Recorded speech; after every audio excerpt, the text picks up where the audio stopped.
The outlook wasn't brilliant for the Mudville Nine that day. The score stood 4-2, with but one inning more to play. And then when Cooney died on first, and Barrows did the same, a sickly silence fell upon the patrons of the game. A straggling few got up to go, in deep despair. The rest clung to the hope that springs eternal in the human breast. They thought if only Casey could get but a whack at that, we'd put up even money now, with Casey at the bat.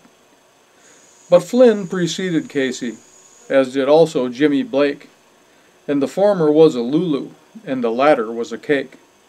So upon that stricken multitude grim melancholy sat, for there seemed but little chance of Casey's getting to the bat.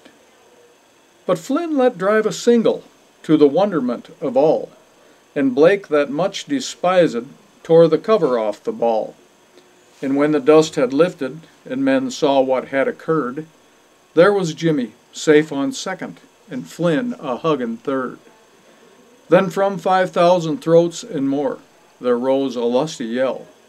It rumbled down the valley, it rattled in the dell. It knocked upon the mountain, and recoiled upon the flat, for Casey, mighty Casey, was advancing to the bat. There was ease in Casey's manner, as he stepped into his place.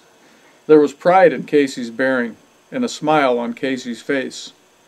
And when responding to the cheers, he lightly doffed his hat.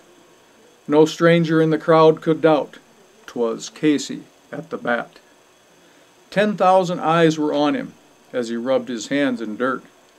5,000 tongues applauded when he wiped them on his shirt.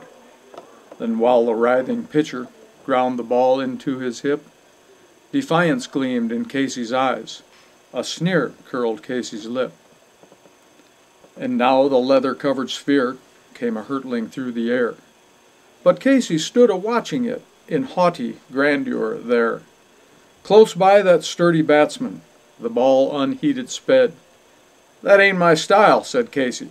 "Strike one," the umpire said. From the benches, black with people, there went up a muffled roar, like the beating of some storm waves on a stern and distant shore. "Kill him! Kill the umpire!" shouted someone on the stand, and it's likely they'd have killed him, had not Casey raised his hand. With a smile of Christian charity, great Casey's visage shone.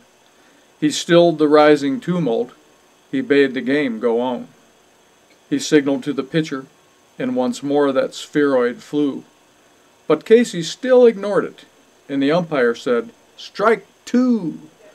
"Fraud!" cried the maddened thousands, and the echo answered, "Fraud!" But one scornful look from Casey, and the audience was awed. They saw his face grow stern and cold, they saw his muscles strain, and they knew that Casey wouldn't let that ball go by again. The sneer is gone from Casey's lip, his teeth are clenched in hate. He pounds with cruel violence his bat upon the plate. And now the pitcher holds the ball, and now he lets it go. And now the air is shattered by the force of Casey's blow. Oh, somewhere in this favored land, the sun is shining bright. A band is playing somewhere, and somewhere hearts are light. Somewhere men are laughing, and somewhere children shout. But there is no joy in Mudville. Mighty Casey has struck out.